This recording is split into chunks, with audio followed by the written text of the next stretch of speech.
കയ്യിലിരിക്കുന്ന എന്താ? വേദം. ആ വേദത്തിൽ എന്താ പറയുന്നത്? ബ്രാഹ്മണോസ്യ മുഖമാസീത് ബാഹുരാജന്യകൃതഃ ഊരു തദസ്യ വൈശ്യഃ പദ്ഭ്യാം ശൂദ്രോ ജായത എന്നാണ് ഋഗ്വേദത്തിൽ പറയുന്നത്.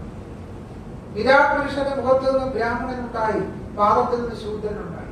ഭാഗവത പുരാണത്തിൽ പറയും വിരാട് പുരുഷന്റെ മുഖത്തു നിന്നുണ്ടായ ബ്രാഹ്മണൻ ഉത്തമനും പാദത്തിൽ നിന്നുണ്ടായ ശൂദ്രൻ അധമനുമാണ് എന്നാണ് പറയുന്നത്.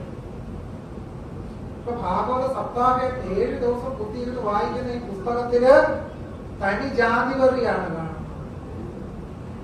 ഭാഗവത പുരാണം 11 സ്കന്ധം 11-ാം അധ്യായത്തിൽ പറയും ഭഗവാൻ വാസുദേവൻ കലിയുഗത്തിൽ അവതരിക്കും. എന്തിനു വേണ്ടിയാ?